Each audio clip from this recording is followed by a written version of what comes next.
Terima kasih semua tim musik. Saya sangat diberkati dengan puji-pujian hari ini. Saudara-saudara, boleh kasih tepuk tangan buat tim musik, luar biasa. Terima kasih. Kemarin di hari Jumat, ada yang ingat kita merenungkan tentang apa? Kita merenungkan tentang kasih Tuhan yang begitu luar biasa. Kita merenungkan tentang kasih yang tidak bersyarat, yang mengasihi kita bahkan ketika kita masih berdosa. Kasih yang dimulai oleh Allah Bapa sejak dunia belum diciptakan, digenapi lewat pengorbanan Yesus Kristus di kayu salib, dan terus dikerjakan oleh Roh Kudus di dalam hidup kita sampai hari ini. Kasih yang tak berkesudahan, the endless love of God. Hari ini saudara, kita tidak hanya mengenang salib, tetapi hari ini kita merayakan kebangkitan Yesus Kristus. Dan saya mau mengajak saudara-saudara semua di sini untuk merenungkan bagaimana kebangkitan Yesus memberikan arti di dalam hidup kita. Saudara, surat 1 Petrus itu ditulis untuk orang-orang percaya yang tersebar di berbagai daerah asing. Saat itu mereka sedang mengalami penderitaan, mengalami penganiayaan, dan saat itu kota Roma baru saja dilanda dengan sebuah kebakaran yang hebat yang menghancurkan kota itu. Dan Kaisar Nero, dia menjadikan orang Kristen sebagai kambing hitamnya. Dia menyalahkan orang Kristen sebagai penyebab dari kebakaran tersebut. Akibatnya orang-orang percaya itu diburu, disiksa, dan bahkan dibunuh. Nah, di tengah tekanan sebesar ini saudara, Petrus menuliskan surat ini. Dia mau menguatkan orang-orang yang percaya dengan mengingatkan mereka apa yang mereka miliki di dalam Kristus. Dan saya percaya saudara, meski kita tidak mengalami penganiayaan seperti yang mereka alami di saat itu, pesan yang sama masih relevan saat ini.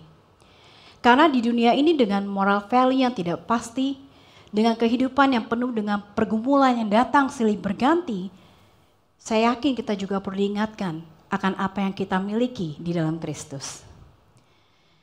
Petrus mengatakan saudara bahwa kebangkitan Yesus memberikan kita hidup yang baru. Dan sebagai orang yang telah lahir baru, hidup kita tidak bisa lagi sama seperti dulu. Kita memiliki nilai yang baru, kita memiliki arah hidup yang baru, dan yang paling penting kita memiliki pengharapan yang baru. Maka hari ini saya mau mengajak kita semua untuk melihat apa yang kita miliki di dalam Kristus, yang diberikannya melalui kebangkitannya. Petrus menyebutkan 3 hal yang luar biasa yang seharusnya menjadi sumber sukacita bagi kita semua. Yang pertama, kebangkitan Kristus memberikan kita pengharapan yang hidup.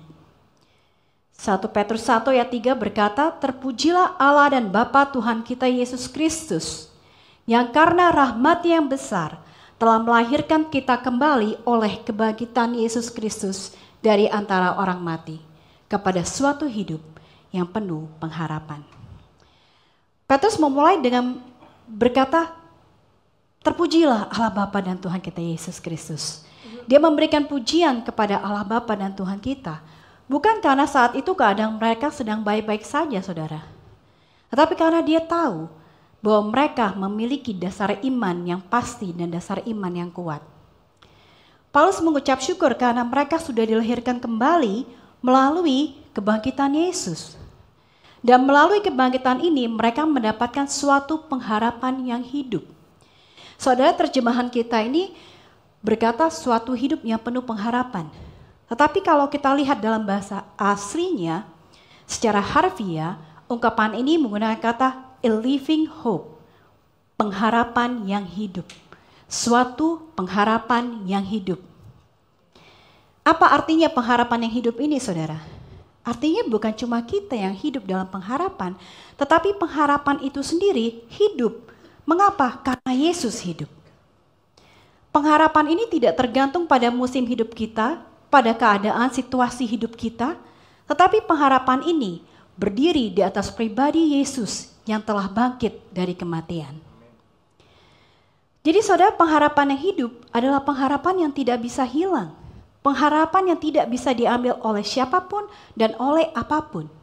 Selama Yesus masih hidup, pengharapan itu akan terus ada dan akan selalu menjadi milik kita. Amin, saudara. Saudara, pengharapan dunia itu sifatnya sementara. Terkadang kita menggantungkan harapan kita kepada tubuh kita yang sehat misalnya, kepada bisnis kita yang terus berkembang, kepada relasi kita yang banyak. Tapi kenyataannya saudara, satu kabar medis bisa meruntuhkan semuanya. Satu email dari mitra bisnis kita bisa mengubah seluruh rencana hidup kita. Satu kehilangan bisa membuat semua yang kita bangun selama ini terasa sia-sia. Karena semua harapan di dunia ini berdiri di atas hal-hal yang bersifat sementara. Semua itu bisa berubah di dalam hitungan detik. Tetapi sebaliknya, pengharapan orang percaya, pengharapan yang kita miliki adalah pengharapan yang didasari oleh Yesus yang hidup. Dan pengharapan ini tidak bisa dipengaruhi oleh keadaan apapun juga. Saudara, Petrus dia tahu persis seperti apa itu kehilangan harapan. Ketika Yesus ditangkap, saudara, seketika Petrus kehilangan pengharapan. Dia melihat Yesus sebagai seorang Mesias. Tetapi seorang Mesias yang dianggap akan membebaskan Israel dari perbudakan, ditangkap dan tidak memiliki kekuatan untuk membebaskan dirinya. Seketika Petrus menjadi takut, kalau saya ditangkap juga, siapa yang menyelamatkan saya? Lalu dia pun menyangkal Yesus. Dua murid Yesus yang sedang berjalan menuju perjalanan ke Emmaus. Dia berkata, pemimpin-pemimpin kami telah menyerahkan dia untuk dihukum mati. Dan mereka telah menyalibkannya. Padahal kami dahulu mengharapkan bahwa dialah yang akan datang untuk membebaskan bangsa Israel. Padahal kami dulu mengharapkan. Artinya mereka sudah kehilangan pengharapan saat Yesus mati di kayu salib. Tetapi ketika Petrus bertemu Yesus kembali, ketika dia tahu bahwa Yesus bangkit, harapan yang sirna itu kembali bersinar, saudara. Karena dia tahu sekarang bahwa harapan itu bukan harapan yang kosong. Yesus membuktikan kebenaran janji-janjinya melalui kebangkitannya. Maka janji-janji Yesus seperti akulah kebangkitan dan hidup. Barang siapa percaya kepadaku, ia akan hidup walaupun ia sudah mati. Aku pergi ke rumah Bapakku untuk menyediakan tempat bagimu. Aku akan datang kembali. Aku akan bawamu ke tempatku supaya di mana aku berada, di situ pun kamu berada. Domba-dombaku mendengar suaraku dan aku mengenal mereka. Aku memberikan hidup yang kekal kepada mereka dan mereka pasti tidak akan binasa selama-lamanya. Saudara, kata-kata ini yang Yesus katakan memiliki makna yang berbeda bagi Petrus sekarang. Karena Petrus sekarang tahu bahwa dia dapat berharap sepenuhnya kepada Yesus dan janji-janjinya. Tetapi sayangnya saudara, gak semua orang Kristen, gak semua orang percaya benar-benar memahami hal ini.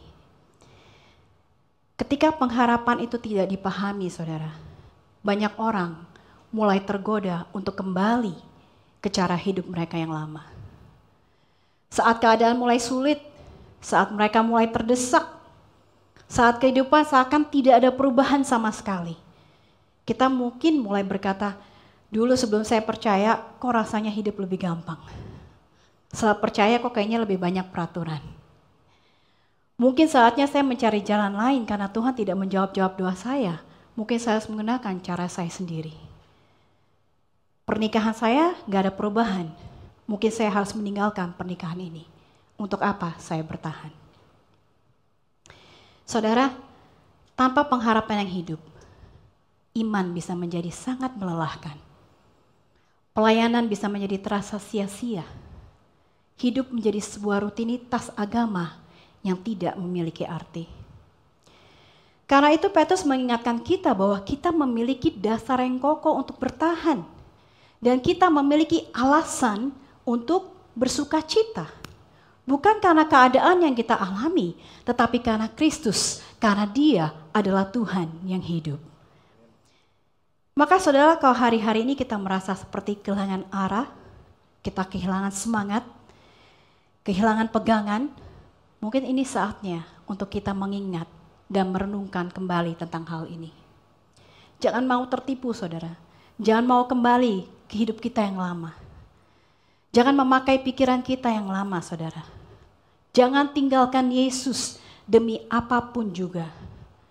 Karena apa yang kamu andalkan selain daripada Yesus, apakah itu kekuatanmu sendiri, apakah itu kepandaianmu, apakah itu koneksimu, apakah itu uangmu, semua itu terbatas dan rapuh, gak akan bertahan.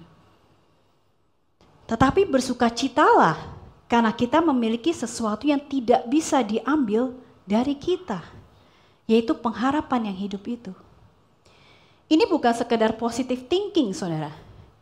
Ini adalah sebuah keyakinan yang ditanamkan oleh Allah sendiri di dalam hati kita, bahwa masa depan kita sudah tentukan di dalam Kristus yang hidup. Amin.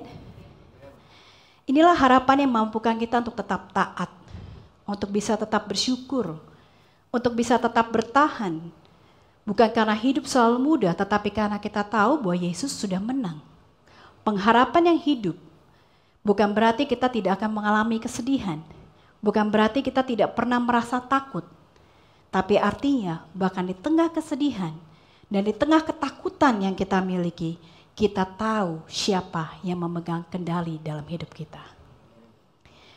Yang kedua, kita memiliki warisan yang tidak dapat binasa. Setelah tadi berbicara tentang pengharapan yang hidup, Petrus melanjutkan dengan menunjukkan apa yang diberikan oleh pengharapan tersebut, yaitu sebuah warisan yang kekal.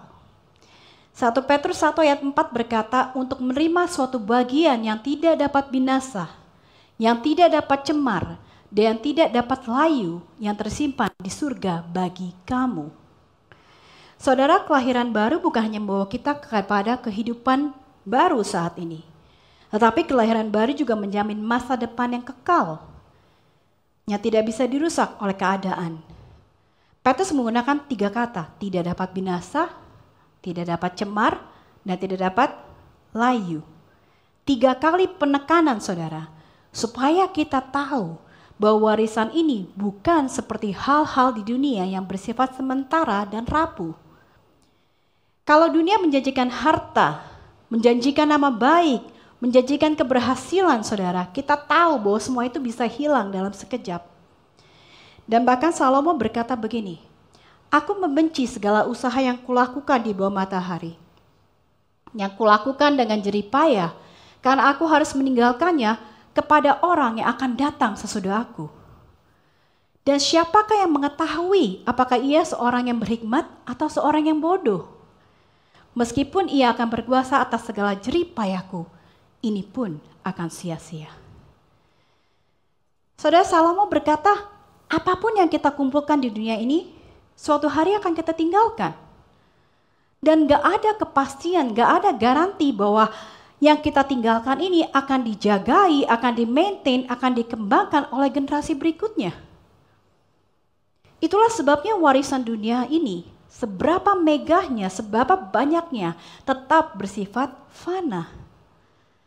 Tetapi warisan yang Allah sediakan bagi kita, itu gak bisa dirusak. Warisan ini adalah kehidupan kekal, kehidupan di surga dengan segala kemuliaan, dengan segala sukacita, dan dengan segala keindahannya. Warisan ini dijanjikan kepada setiap orang percaya, dijanjikan kepada kita semua. Bukan karena kita layak mendapatkannya, tetapi karena kita telah dilahirkan kembali, kita dijadikan ahli waris oleh kasih karunia Allah melalui kematian dan kebangkitan Yesus Kristus. Dan dikatakan warisan ini tersimpan, saudara. Kata tersimpan menunjukkan bahwa warisan ini sudah ada, sudah dipersiapkan, dan tidak akan dibatalkan. Ini menjadi suatu penghiburan bagi kita bahwa apapun yang terjadi di dunia, warisan kita, keselamatan dan kehidupan kekal sudah dipersiapkan bagi kita di surga.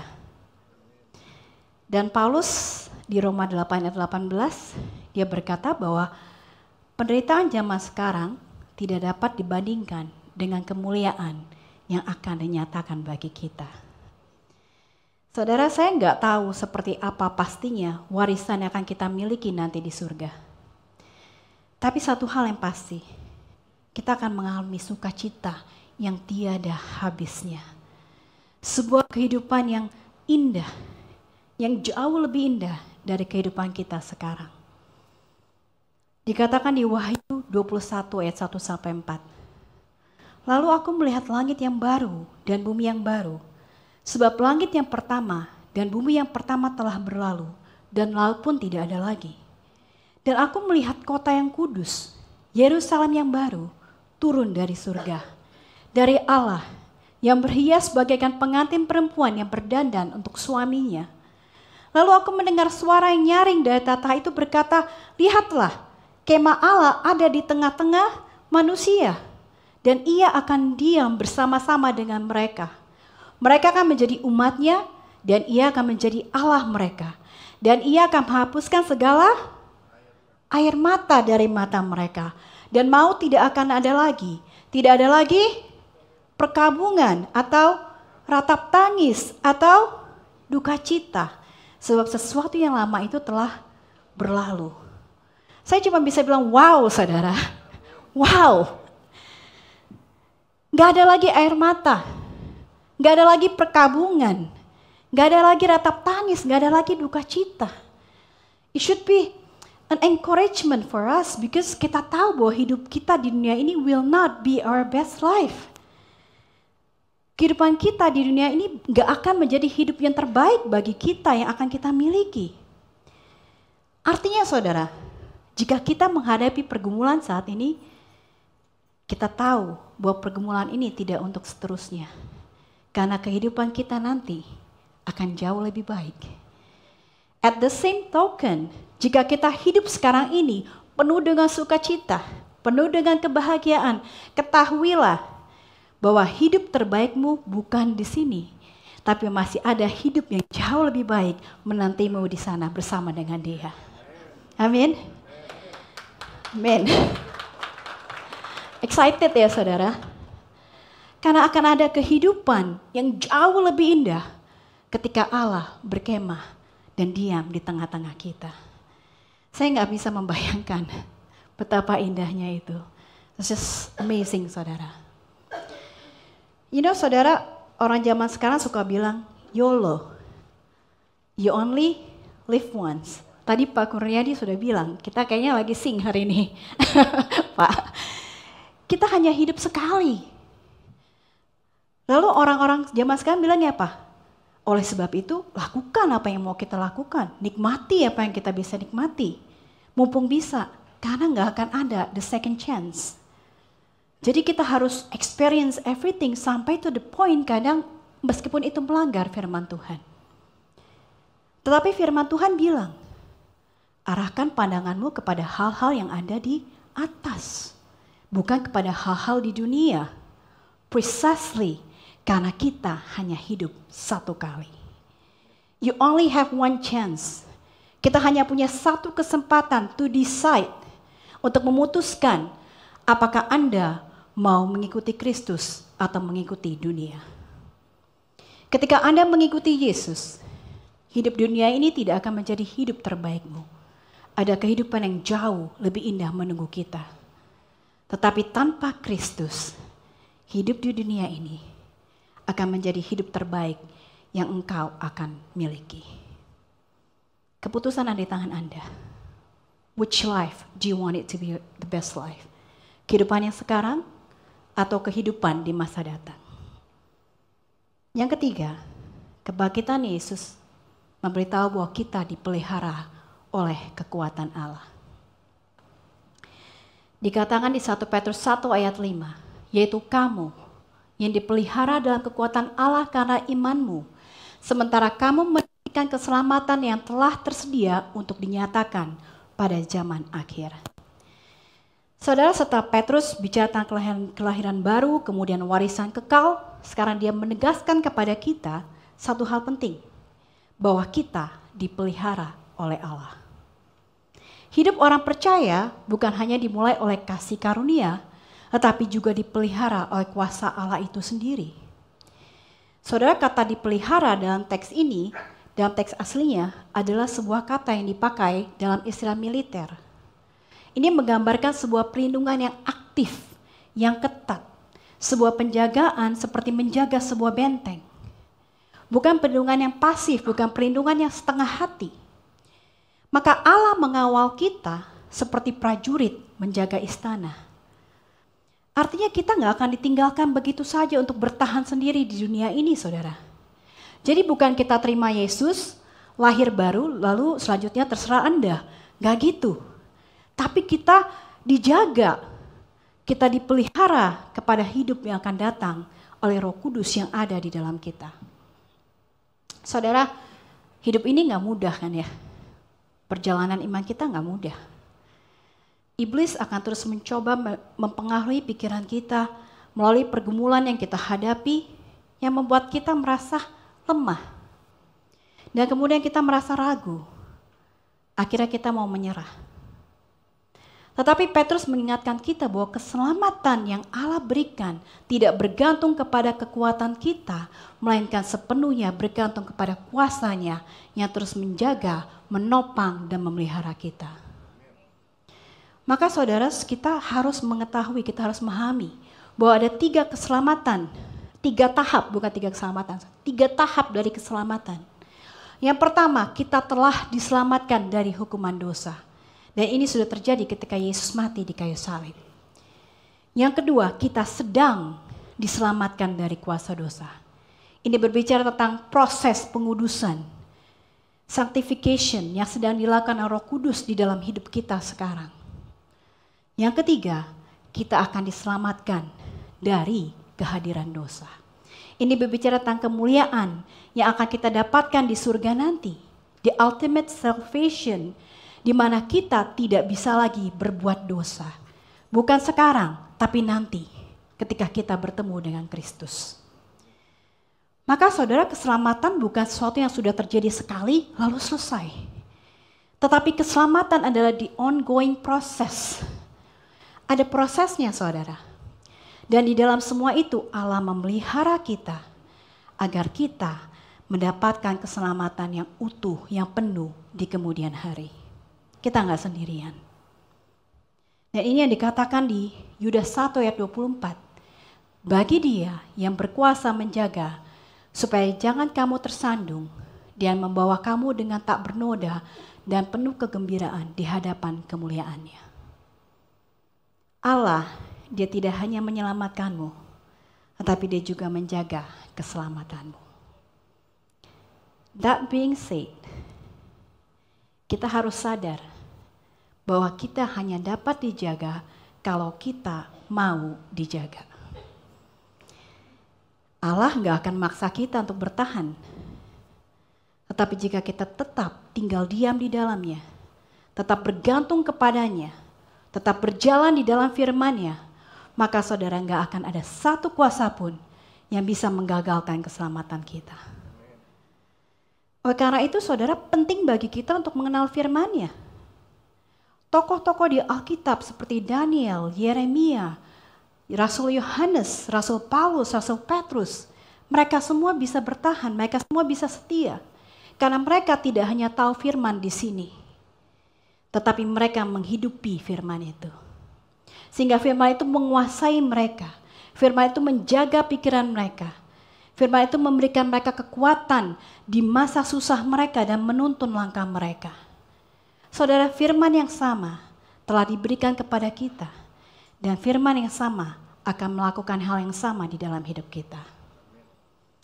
Jadi jika kita merasa lemah, kembali saudara kepada kekuatan itu. Kembali kepada firman. Izinkan Roh Kudus, izinkan Dia menyegarkan jiwamu. Izinkan Dia menguatkan engkau.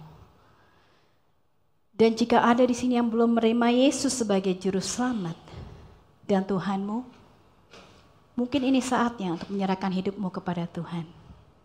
Izinkan Dia memelihara engkau. Jangan berjalan sendiri di dunia ini, saudara. Izinkan Dia berkarya atas hidupmu. Jadi saudara, karena anugerahnya, karena rahmat yang besar, kita dilahirkan kembali kepada suatu pengharapan yang hidup, untuk menerima warisan yang kekal, untuk dipelihara oleh kuasanya sampai kepada keselamatan yang sempurna itu. Nah itu sebabnya sekali lagi Rasul Petrus berkata, terpujilah Allah dan Bapa kita, Yesus Kristus. Saudara, tadi kita menyanyikan lagu Amazing Grace. Saya suka lagu tadi, dan lagu ini benar-benar menggambarkan apa yang saya bicarakan di sini. Jadi nanti kalau lupa apa yang saya bicarakan, dengerin aja Amazing Grace. Jadi biar ingat lagi. Bait pertama, dikatakan, I once was lost, but now am found. Was blind, but now I see. Aku tadinya hilang, tetapi sekarang aku sudah ditemukan. Aku buta, tetapi sekarang aku melihat. Ini berbicara tentang kelahiran baru. Bait kedua, 'Twas grace that taught my heart to fear. Kasih karunia mengajarkan aku rasa takut akan Tuhan. And grace my fears relieved. Kasih karunia itu juga yang membebaskanku dari segala ketakutan. Ini berbicara tentang pengharapan yang kita miliki di dalam Tuhan, yang menghapuskan segala ketakutan kita. Yang ketiga berkata, This grace has brought me safe thus far.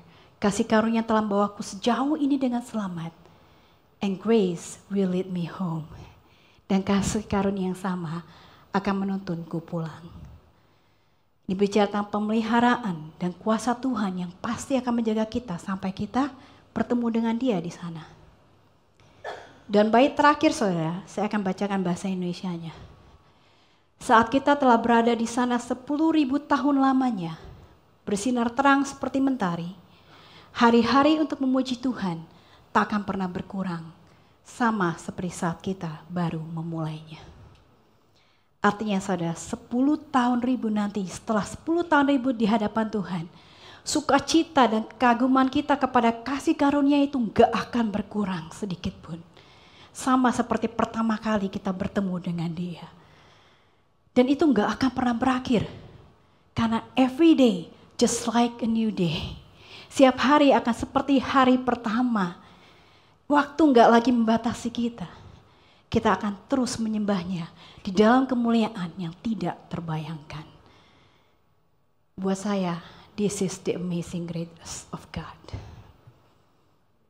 Dia menyelamatkan kita. Dia menjaga kita.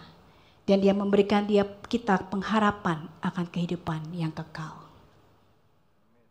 Maka seperti tadi, lagu yang tadi berkata, kasih karunia-Nya telah membawa aku sejauh ini dengan selamat. Dan kasih karunia yang sama akan menuntunku pulang ke sana. Amin, saudara.